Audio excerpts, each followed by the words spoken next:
ሰላም ውድ ዩቲዩብ ቻናል ቤተሰቦች እንዴት ናችሁልኝ? እኔ ጋር ሁሉ ሰላም ነው፣ እግዚአብሔር ይመስገን። በያላችሁበት ሰላማችሁ ብዝት ይበልልኝ። ዛሬም በሌላ ቪዲዮ መጥቻለሁ። ትንሽ ጠፋ ብያለሁ በቪዲዮ ላይቭ ላይ ግን በየቀኑ አለሁኝ እና ቪዲዮ ላይክ በማድረግ ጀምሩት።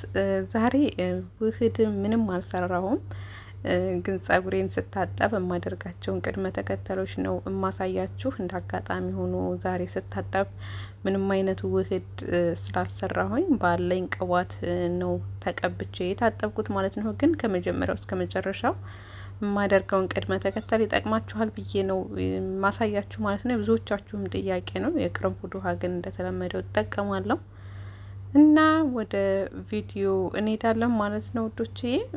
ጸጉራችንን ስንታጠብ በነገራችን ላይ የምንሰራቸው ስህተቶች ራሱ የጸጉራችንን ድርቀትና የጸጉራችንን መርገፍ በጣም ዋነኛው መንስኤዎች ናቸው። በቻልነው መጠን ጥንቃቄ ብናደርግ ካስተጣጠባችን በጣም የተሻለ ነው ብዬ አስባለሁ ማለት ነው። ምክንያቱም ቅባትም ተቀባን ውህድም ተቀባን ከመታጠባችን በፊት እሱን እንታጠበዋለን። ኦልሬዲ በሻምፖ ከታጠብን በኋላ የምናደርጋቸው ትሪትመንቶች ወሳኝ ናቸው ብዬ አስባለሁ። እና ዛሬ እንደነገርኳችሁ ምንም ነገር ስላልሰራው ያለቀ ዘፍዝፌው ቅባት ዘፍዝፌበት የነበረው የቅመሞች ታች የቀረ የዘቀጠ ቅባት ነበረኝ። እሱን የተጠቀምኩት ማለት ነው ከመታጠቤ በፊት። ይቅርታ ድምጽ እየጎረንን አስቸገረኝ። ከመታጠቤ በፊት ለ2 ሰዓት ያክል በደንብ ተቀብቼ ማሳጅ አድርጌ አቆይቸው ነበር። ከዛ አሁን እንደምታዩኝ እየታጠብኩ ነው ማለት ነው። ሻምፖም አላዘጋጀውም ዛሬ በነገራችን ላይ እና ሻምፖም ወርዲ ይሄን ሻምፖ ነው የምጠቀመው። ራሱን ነው እየተጠቀምኩት ያለሁት ማለት ነው። ከመታጠብ በፊት ጸጉሬን ውሃ በደንብ ለቅለቅ አረኩትና ከዛም በኋላ ሻምፖ እየመታው ነው። ሻምፖ ስመታ እዚህ ጋር እኔ ብዙ ጊዜ ምን አደርጋለሁ መስላችሁ? በደንብ ቆዳዬን ነው ማሸው። ብዙም ጸጉሬን ይሄን ያክል በሻምፖ አላሸውም። ለምን አስፈላጊ ነው ብዬ አላስብም። ሳበጥረው ምን ስለው በደንብ ወይ ደግሞ መጨረሻ ላይ በተወሰነ መልኩም ቢሆን እንትን እለዋለሁ እንጂ መጀመሪያ ሻምፖ ቆዳዬ ላይ ነው በደንብ ሽት የማደርገው ማለት ነው። ስህተት ከሆነ በደንብ የምታውቁ ከዋላችሁ ስለ እንደዚህ አይነት ነገር አሳውቁኝ። እኔ ግን የአንዳንድ ጊዜ በየራሳችን አመለካከት እንሄድ የለ ለዛ ነው ቅባት በደንብ ስቀባ ቆዳዬ ላይ በደንብ ነው እንትን የሚቀመጠውና ስለዚህ ቆዳዬ ጽድት እንዲል እሱን ነው ላይ ነው በደንብ ማሳጅ ማደርገው ማለት ነው። ከዛ ሁለተኛ ሻምፖ መታሁኝና በእንደዚህ አይነት መልኩ አበጥረዋለሁ። ስለዚህ ጸጉሬ ይሄ ይበቃዋል ብዬ ነው የማስበው ብዙ ጊዜ ሻምፖ ላይ እንጂ በእጄ በደንብ አላሸውም። እንደምታዩት ሳበጥረው ይወጣል ብዬ ስለማስብ ነው። እና ሻምፖ በጣም ካሸውት በእጄ ይጎዳል በሻምፖ ብዬ ስለማስብ ቆዳዬን በደንብ ማሳጅ አድርጌ ጸጉሬ ግን በማበጠሪያ በቂው ነው። እና እዚህ ጋር ብሩሽን የተጠቀምኩት በማበጠሪያ በደንብ አበጥሬዋለሁ። ግን ብሩሽን ስጠቀመው ብሩሹ ራሱ ጽድት እንዲልልኝ ስለፈለኩ ነው እንጂ ጸጉሬ ኦልሬዲ ሁለተኛ ሙሻጥ አያስፈልገውም። ስታጠባ አያስቸግረኝም። እንደምታዩት ማበጠሪያው በቂው ነው ማለት ነው። እና ከዚህ በኋላ ኦልሬዲ 2 ጊዜ ሻምፖ መትቻለሁኝ። ከዚህ በኋላ ሻምፖ አልጠቀምም፣ በቂው ነው።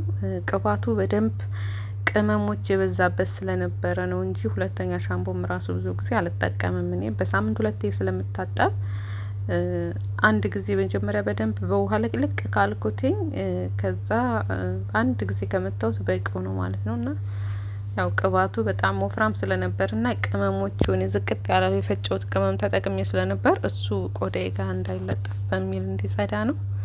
ከዛም እንደዚህ በምታዩት መልኩ በደንብ ውሃ ከተለቀለኩ በኋላ የቅርንፉድ ውሃ እጠቀማለሁ። ይሄ መስት ነው፣ ግዴታ ነው፣ ሁሌም የማይቀር ነው ማለት ነው።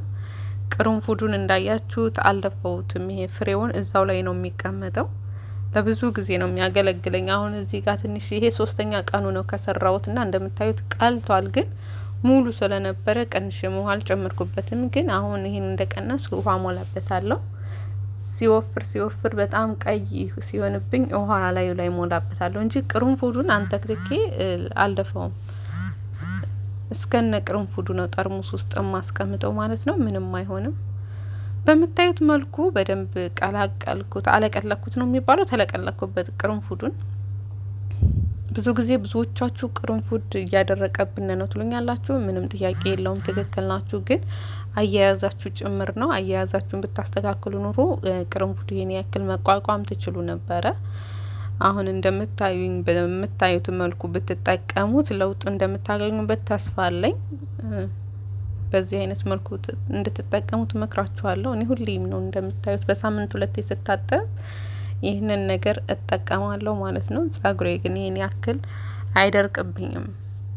ያ ደግሞ ከታጠብኩ በኋላ ከዚህ በኋላ የማደርገው አያያዝ ይመስለኛል። እንደዚሁ አሁን ብተወው በጣም ከባድ ነው የሚሆነው። እዚህ ጋር በፎጣ በደንብ ካደረኩት በኋላ ምንድነው ያደረኩት? ቅባት ነው የምቀባው። እዚህ ጋር ያዘጋጀሁት ቅባት አለ። በፎጣ ብቻ ነው ያደረኩት። ጸጉሬ ውሃው እንዳለ ነው ማለት ነው፣ አልደረቀም። በቻላችሁት መጠን በፎጣ ልክ እንደ አሁን እኔ እንደማደርገው በፎጣ እንዳደረቃችሁ ወዲያውኑ ነው ቅባት መቀባት ያለባችሁ እና ከቻላችሁ ወዲያውኑ መስራት አለባችሁ ማለት ነው። ካልቻላችሁ ደግሞ እንዳይደርቅባችሁ በሚሆንበት መልኩ ማስያዝ ግድ ይላችኋል። ቅባት ቀብታችሁት ራሱ ካልሰራችሁት በጣም ከባድ ነው የሚሆንባችሁ፣ ይደርቃል ጸጉራችሁ። ከደረቀ መሰባበሩ መርገፉ ምንም ጥያቄ የለውም፣ የማይቀር ነው ማለት ነው። በእንደዚህ አይነት መልኩ በደንብ ቀባውና አበጥረዋለሁኝ። ጊዜ ካለኝ እሰራዋለሁ፣ ጊዜ ከሌለኝ ደግሞ ወደ ኋላ በደንብ በማስያዣ አሲዝና ጎንጉኘው ጠቅለል አድርጌ ነው ማስይዘው ማለት ነው።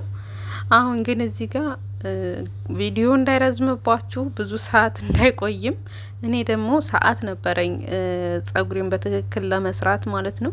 በእንደዚህ አይነት መልኩ ከቀባውት ካበጠርኩት በስነ ስርዓት ካለሰለስኩት በኋላ እንደምታዩት በጣም ለስልሷል፣ አምሮበታል ራሱ ማለት ነው። ከባፍዬ እስከ 6 የሚደርስ ቁጥጥር ነበር የሰራሁት ማለት ነው። እዚህ ጋር ግን ቪዲዮ ይረዝማል። አንደኛ ቁሚ ጸጉሬን መስራት አልችልም፣ በጣም የሚደክመኝ። ስለዚህ ለእናንተ ቪዲዮ ይረዝማል ብዬ ስላሰብኩኝ እዚህ ጋር ጸጉሬን አልሰራሁትም። ግን ልክ ከዚህ እንደወጣሁኝ ቪዲዮን ሰርች እንደጨረስ ቀጥታ ወደ ጸጉሬ መስራት ነበር የገባሁት ማለት ነው። ስለዚህ በቻላችሁት መጠን ለ2 ቢሆን ለ3 ከዚህ በኋላ እንደዚህ ካበጠራችሁት በኋላ ብትጎነጉኑት ቅርንፉዱ አይደርቅባችሁም ወይ ጸጉራችሁ አይደርቅም፣ አይበላሽም፣ ልስልስ እንዳለ ታገኙታላችሁ ማለት ነው። ስለዚህ እኔ ያላሳየዋችሁ ቪዲዮ እንዳይረዝም ነው እንደነገርኳችሁ። ግን ቀጥታ ወደ ጸጉር መስራት ነበር የገባሁት። እዚህ ጋር ቪዲዮውን እስከምዘጋ ድረስ እንዳይደርቅብኝ እንኳን እዚህ በእንደዚህ አይነት መልኩ ነው የጠቀለልኩት ማለት ነው። ስለዚህ እዚህ ጋር ብቻ ነው ጥንቃቄ ማድረግ ያለባችሁ የቅርንፉድ ውሃ ስትጠቀሙ እንጂ ራሳችሁ ጸጉራችሁን አያያዛችሁን ካስተካከላችሁ ይሄን ያክል አይጎዳባችሁም ውዶች። በተረፈ በሌላ ቪዲዮ እስከምመጣ ባይ ባይ፣ ወዳችኋለሁ።